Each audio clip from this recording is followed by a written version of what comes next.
Esta semana se cumplieron los 60 años del estreno de Psicosis y esta efeméride nos da la opción de volver sobre esta película esencial del cine contemporáneo, un film que cambió las formas del relato cinematográfico y también su comercialización, que puso el terror en circulación con un asesinato de antología y que hizo estallar las normas de lo que se podía mostrar en la gran pantalla. En 1959, Alfred Hitchcock venía a estrenar una gran producción con North by Northwest, Intriga Internacional, que además fue un gran éxito de taquilla. Esa película a todo color era un entretenido relato de espionaje que equivalía a la culminación de su cine más estilizado y glamoroso, con un elenco encabezado por Cary Grant y con una historia de identidad equivocada que se resolvía en tono de comedia. Psicosis, su siguiente película, iba a ser todo lo contrario, y desde la forma en que Hitchcock la planificó se desprende su deseo de realizar un film revolucionario e impactante que redefiniera los códigos del cine.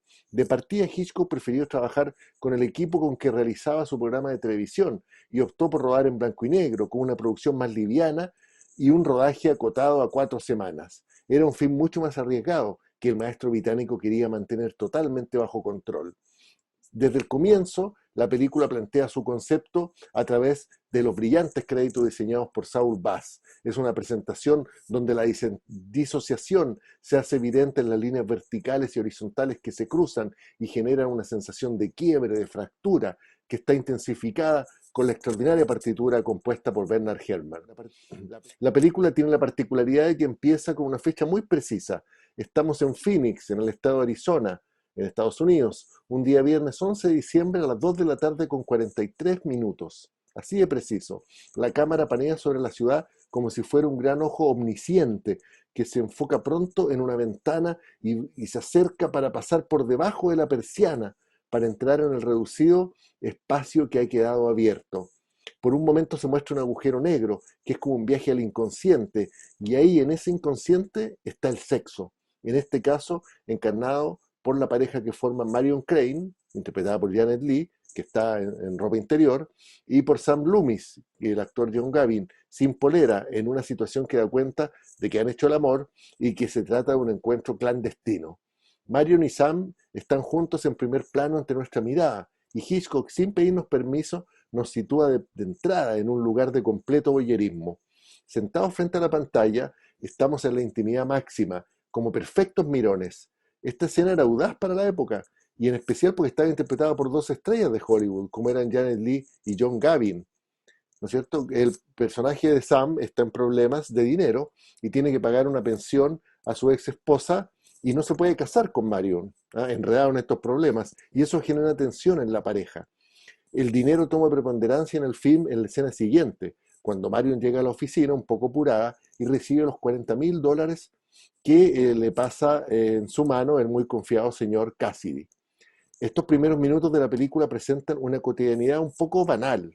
Marion dice estar con jaqueca y pide permiso para irse temprano a casa, pero en el minuto 10 de la película, la cámara muestra el sobre con el dinero y la maleta encima de la cama, mientras ella luce ropa interior negra. Hemos pasado de la ropa interior blanca a la negra en solo 10 minutos porque Marion ha tenido la idea de robar esos $40,000. Sus intenciones han cambiado y Hitchcock nos lo deja claro con un solo plano sin palabras absolutamente brillante. En el minuto 12 empiezan los planos de Marion al volante, del volante de su auto. Se detiene en una esquina justo cuando pasa su jefe. Y claro, este la mira como si fuera a preguntarle si depositó efectivamente el dinero. Desde ese instante, Marion es una fugitiva. Una mirada en el cine de Hitchcock basta para cambiar la relación de un personaje con el mundo. Es lo que le sucede a Marion. Y nosotros como espectadores estamos con ella, huimos con ella, no queremos que sea descubierta. Por eso en las escenas siguientes el interrogatorio del insistente policía y la apurada compraventa del auto nos pone nerviosos. Estamos al lado de la inquieta Marion, que lo único que quiere es huir. En el baño de la compraventa de los autos, Marion saca el dinero frente a un espejo y ahí aparece en pantalla la dualidad que marca su personaje. La cámara está arriba, como un ojo superior que nos observa siempre y para el cual nada queda oculto. Aparece esa duplicidad del personaje que ya venía Hitchcock posando. Es el minuto 23 cuando Marion emprende su fuga definitiva y mientras maneja su mente va imaginando todos los diálogos de lo que podrían estar pensando en su oficina o en su familia a raíz de su desaparición intempestiva. El realismo inicial del cine ya ha quedado atrás. Ahora estamos en la mente de Marion. Han pasado solo 23 minutos. Es en el minuto 25 cuando empieza a llover en la carretera y la realidad se disuelve sin que nos demos cuenta. Hitchcock hace rimar el movimiento de los limpiaparabrisas con la música de los violines afilados de Bernard Herrmann, y es entonces cuando se produce el gran momento de transformación de la película con esta lluvia que impide la visión de Marion. En ese silencio que se produce, en ese instante en que hemos perdido todas las referencias geográficas, que no sabemos dónde estamos, no sabemos siquiera si estamos en la realidad o en el sueño, aparece el letrero de Bates Motel. Estamos en un espacio indeterminado, no sabemos dónde estamos. Marion se baja del auto y no encuentra a nadie. La puesta en escena transmite un aspecto fantasmal desde ese primer momento en que ella está en el motel. Aparece Norman Bates, interpretado por Anthony Perkins, para recibirla bajando la escalera de esta casa que se encuentra en un plano superior, la casa gótica, ¿no es cierto?, dominante, mientras permanece encendida la luz de la habitación de la madre. Norman y Marion se encuentran y por supuesto lo primero que hay al entrar en la recepción del motel es un espejo que habla de la dualidad de Marion. Lo que no sabemos como espectadores es que la dualidad ha cambiado. Ahora es la de Norman, ¿no es cierto? El personaje doble, el doppelganger ahí, es Norman Bates. Él mismo lanza varias frases para la historia ahí en ese diálogo con Marion. Nadie viene aquí si es que no se ha desviado, dice Norman, mientras Marion firma el registro de huéspedes con un nombre falso. La única referencia del lugar que entrega Norman es cuando le dice a ella que hay un restaurante a 15 kilómetros en Fairvale, la localidad donde vive Sam. Luego Norman le muestra la pieza y vemos que esta tiene muchos cuadros de pájaro y por supuesto le muestra el baño, pero no lo nombra, se lo muestra nomás. Marion se instala en la pieza, abre la maleta y envuelve el dinero en el diario y lo guarda en la cartera. Ahí es cuando escuchamos por primera vez a lo lejos la voz de la madre, que reprende muy malos términos a Norman por haber invitado a Marion a compartir la cena. En el minuto 33, la visión de la casa es totalmente gótica y terrorífica, ¿no? Es una casa de cuentos de terror, de monstruos, ¿no? Viene de otra parte, ¿no? De eso ya no hay ninguna duda. Marion y Norman entran a la oficina, ¿no es cierto?, a comer un sándwich, hay un cuervo y un gran búho disecado. ¿No? Son figuras amenazantes que están puestas allí sobre los personajes. Norman le confiesa a Marion que su hobby es disecar pájaros, la taxidermia. Es más que un pasatiempo, dice Norman, anticipando, por supuesto, lo que viene. Y le dice que todos tenemos nuestras trampas privadas, como prisiones de las que no podemos liberarnos. Cuando Norman dice que a veces le dan ganas de maldecir a su madre y partir lejos, el contrapicado muestra al búho con las alas desplegadas sobre él, como advirtiendo que de ese poder nunca podrá escapar. Al final de la inquietante conversación, Marion expresa su intención de redimirse y de volver a Phoenix para arreglar la situación, devolver el dinero y que todo quede en paz como estaba antes.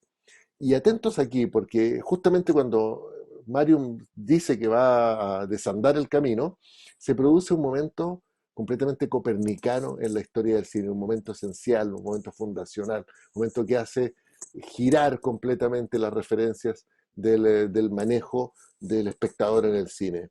Cuando Marion sale del hotel, Hitchcock hace un giro narrativo magistral y se queda con Norman. A los 44 minutos de película, cambia el protagonista y el punto de vista del relato, sin que nosotros los espectadores nos demos cuenta. La cámara se queda con Norman, que revisa el libro de registro y ve que Marion mintió al escribir su nombre como Mary Samuels. A continuación, Hitchcock nos hace acompañar a Norman. Se ha olvidado de Marion, vamos con Norman, en un acto tan privado como observar a través de un edificio de la pared. Justamente es lo que hace Norman, que va a sacar un cuadro y va a mirar a través de este hoyo en la muralla lo que hace Marion en el cuarto de al lado. Y ahí que vemos desde su punto de vista a Marion quitarse la ropa y prepararse para la ducha. Norman sale de la oficina, mira hacia la casa y se dirige hacia allá. Lo vemos entrar y enfrentar la escalera, pero no sube, sino que entra a una habitación del primer piso y se sienta. Como espectadores, en ese momento estamos muy incómodos. Hitchcock nos hace acompañar al nuevo protagonista, Norman, sin saber dónde nos puede conducir ni qué intenciones tiene. Estamos a ciegas en el film y a nivel racional no queremos seguir a Norman.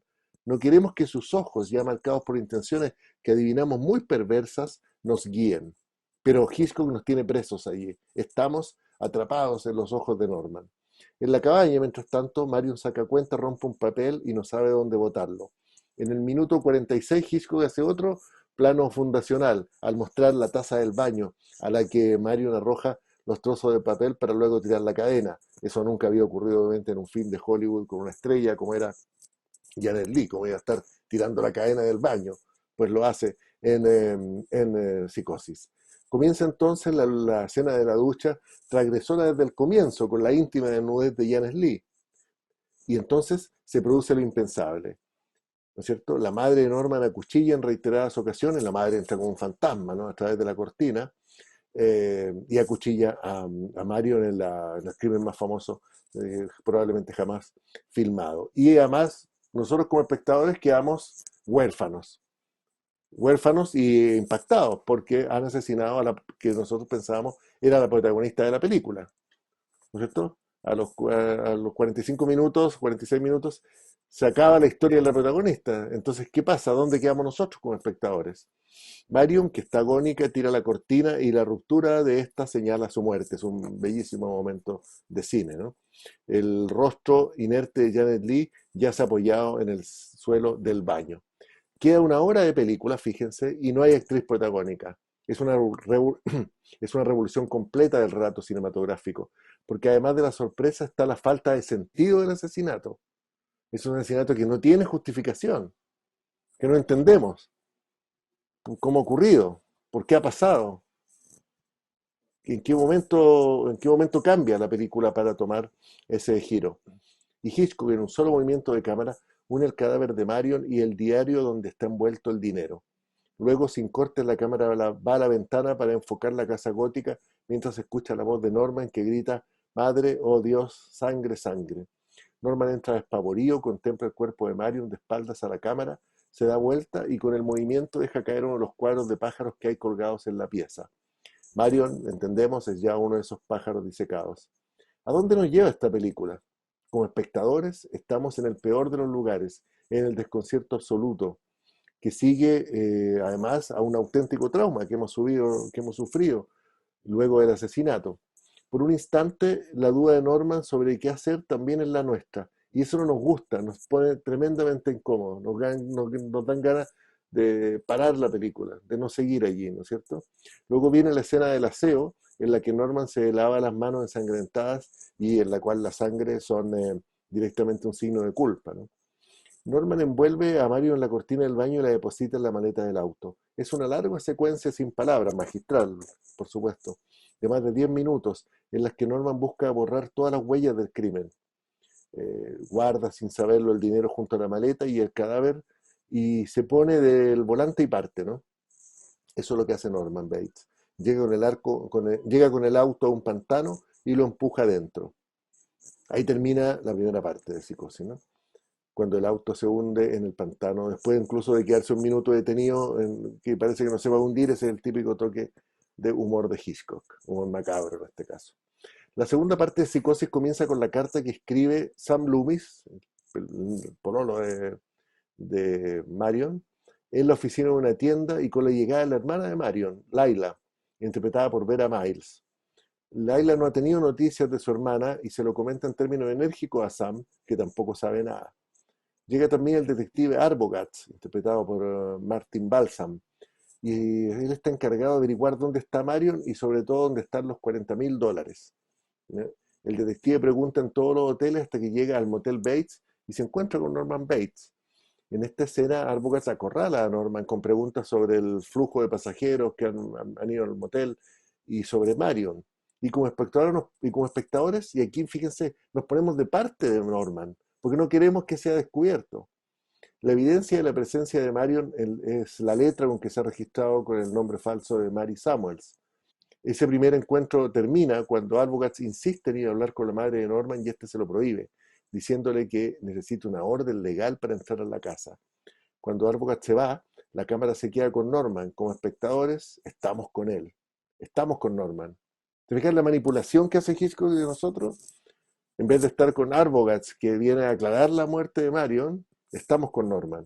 Estamos con el psicópata, con el asesino en serie. Arbogast retorna al motel después, entra a la oficina vacía y observa los pájaros disecados. Después camina a la casa, sube las escaleras y entra, ¿cierto? En ese instante, la señora Bates sale de su habitación en el segundo piso y lo acuchilla.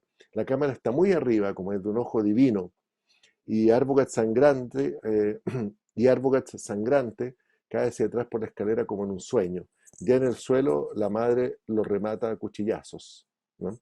Sam y Laila esperan al detective que no llega. Claro, la madre lo ha matado. Laila se impacienta y Sam parte hacia el motel Bates. Norman escucha desde la distancia los gritos de Sam llamando a Arbogast. Como Sam no encuentra a nadie en el hotel, él y Laila parten a buscar a Al Chambers, el alguacil de Fairvale. Chambers les cuenta que la madre de Norman murió hace 10 años junto a su pareja, en un caso de asesinato y suicidio por envenenamiento que conmovió al pueblo. Y en el minuto 86 viene el plano más elaborado del film, cuando la cámara parte del primer piso de la casa gótica, sube la escalera y hace un giro para quedar mirando desde arriba de frente a la escalera. Es un plano magistral, sin cortes, en el que tras un diálogo entre Norman y su madre, vemos que éste sale de la pieza con ella en brazos y la conduce hacia el sótano. Es la introducción de lo fantástico en el film, donde lo imposible, que un cadáver cobre vida, adquiere realidad gracias al arte cinematográfico. Es la inversión del espacio y de la lógica. Escuchamos el diálogo fuera de cuadro entre Norman y la madre, luego Norman baja la escalera con la madre para esconderla, sentimos que la madre está viva, es lo fantástico que irrumpe en la película. El domingo, pasada ya una semana de la desaparición de Marion, Sam y Laila llegan al motel Bates. Norman los observa desde la ventana de la casa. Baja y se encuentra con ellos.